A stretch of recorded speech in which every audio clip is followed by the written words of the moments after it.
Hello everyone, today we'll be making a basic wave texture from scratch inside of Blender using material nodes. So let's just dive into it. First thing you need the node wrangler add-on. So go to edit, preferences, and then in the add-ons tab, search for node wrangler, type node wrangler, and this node wrangler checkbox should be checked. Alright. Now I'll first set up my scene. So first I'll delete everything, then I'll add a plane, switch to top view, and then I'll jump to material preview section.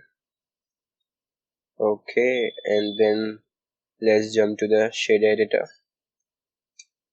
One also thing I'll do is that I'll duplicate this plane, keep that here, and then let's give it the real wave texture. So assign the default material to it.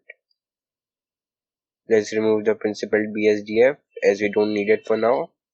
I pressed X to delete. You can add a wave texture by going to Shift A under the textures, wave texture. You can make easy connections from color to surface.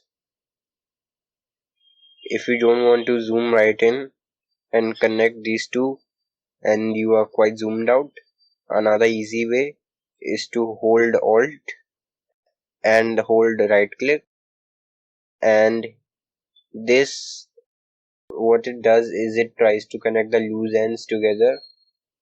It doesn't gives you the full control, but it works quite well.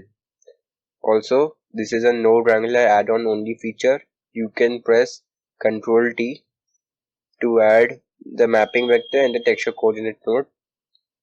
Then you can plug in the object to the vector.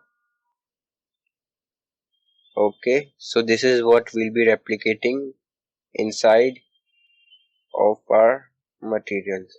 So I'll hit new to assign a new material, delete a principal BSDF, add a texture coordinate node, it's in input, texture coordinate.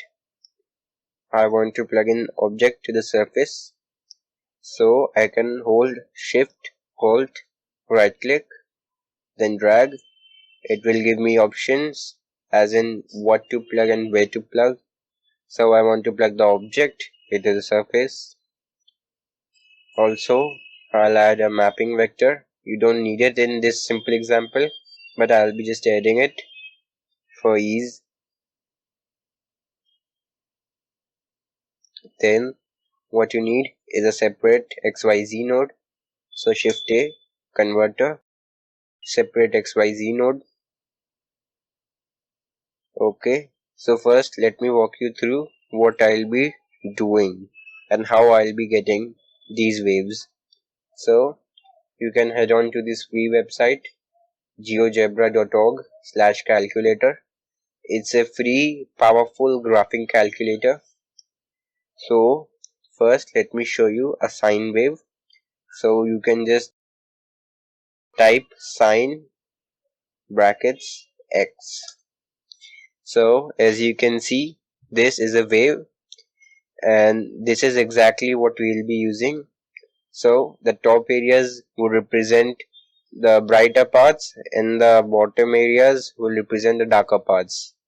So we have to add a math node. So converter math, change it to sine, and you won't notice a visible difference right now because the scale of the plane is way too small. Our plane is only 2 by 2 meters. You can see that by pressing N. In the items, you can see the dimensions. Our plane is way too small to see the changes, and the reason for that is in 2 meters our entire wave isn't even covered to see the changes. So what we can do is we can multiply the x by a greater number. Say inside of sine function, if I multiply x with say 50,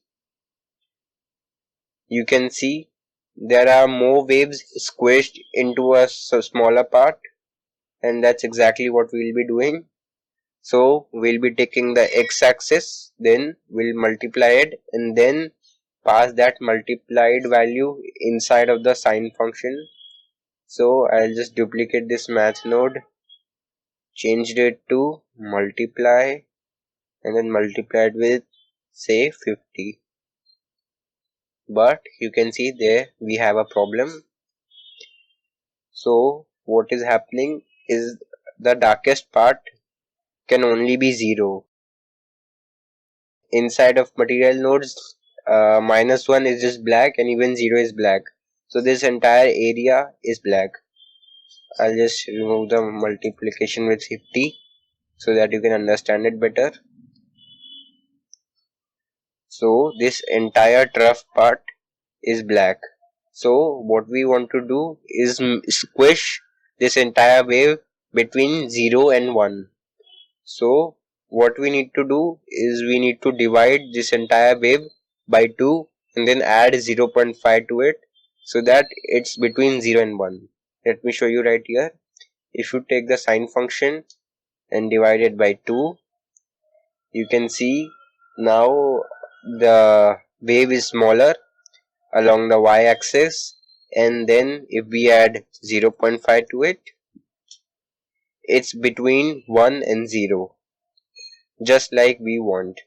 And then when we are multiplying it with 50, this is precisely the wave texture that we are looking for. So let's just do that in Blender. What we have already done is multiplied the x with 50 and pass it to the sine function. Now we need to divide the sine function by 2 and add 0.5. So take this, duplicate the math node, and then we have to divide it by 2. So change it to divide and divide it by 2, and then we have to add 0.5 to it. Add 0.5. The scale isn't not quite there, so I'll multiply it with 100 to see if that looks better. Yes, that makes it look a lot better, and you cannot differentiate between the two. Also, in the last add node, you can turn on the clamp. It won't make a difference, but just if say this value was 1.99, you could make a difference, as the clamp will limit the maximum and minimum value to 1 and 0. Now also one more thing we can do is in the real wave texture you can see there is an option of phase offset that allows you to offset the phase. We can do something similar by going to our wave texture, and instead of multiply we can change it to multiply add, or you can add another add node over here. Doesn't really makes a difference, and you can add any value over here. It's the same as phase offset. Okay, there we have it. That's how you make the basic wave texture in Blender from scratch. Thank you.